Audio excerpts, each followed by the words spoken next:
A dangerous homeless encampment on school property in Seattle is finally being cleared, and this time they pretend to mean it. Welcome to the Jason Rantz Show, brought to you by the Novak team, powered by Keller Williams.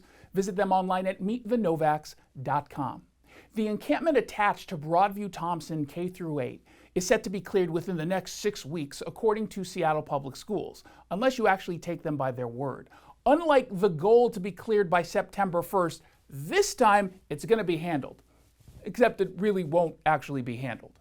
This encampment is on school-owned property at the park attached to the school. Both the district and the school board said they're not going to do any sweeps of this encampment because they find sweeps to be inhumane. Instead, they argue the compassionate position is to allow human beings to sleep outside without access to electricity, plumbing, or clean clothes, and surrounded by human waste and used needles. That is Seattle compassion, and it's the kind that gets you killed.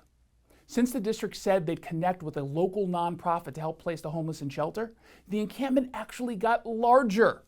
When you say there are no consequences and you're not going to be removed, well, guess what? The homeless are going to flock to you. 2 residents definitely enjoyed their stay. At a school meeting between concerned parents and both the assistant superintendent and the leader of the nonprofit Anything Helps, we learned this tidbit. As any park building in the area would need to notify and not allow registered sex offenders near there, is it confirmed that there are none living in the encampment? I can tell you with full transparency that at one point that there were when I arrived. What you just heard is confirmation that sex offenders moved to the encampment. Sex offenders and an encampment attached to a school where there are no consequences? No way! Totally shocking. Except, of course, it's not shocking. At least, however, prostitutes aren't coming in and out of the school encampment. That would be a little bit too much.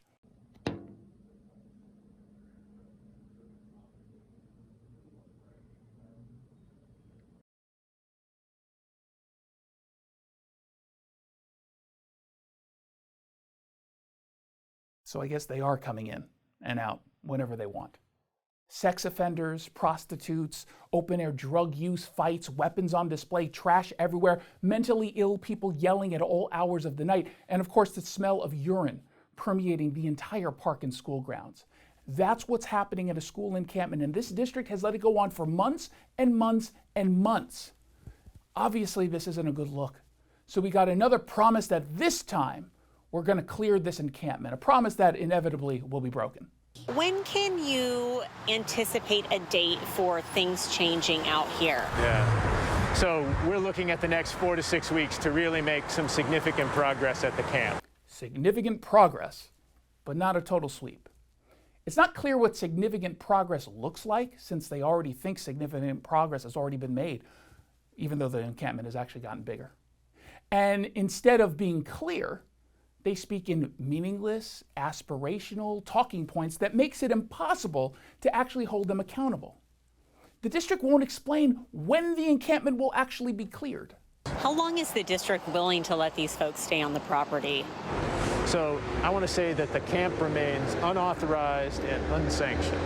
We have to have that camp cleared for the safety of the community, for the safety of the school, and importantly too, for the well-being of the people that are living in the camp. They have to clear this camp to keep the community safe and so that learning can happen. They're just not going to commit to clearing the camp. They're not going to give a deadline to do it.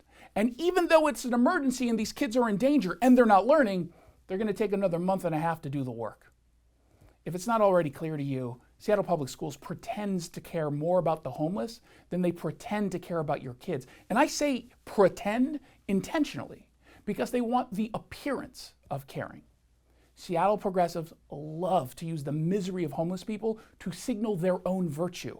They're human props. They bring a cup of coffee to a homeless person, they take a selfie with them, they post it on Instagram with the hashtag #everydayhero. Yeah, they want you to think that they're compassionate heroes who care about the unprivileged campers. They won't even say homeless. Meanwhile, those campers, they suffer longer than they have to because they're left outside and they're putting now kids at risk. The district will move when they're forced to.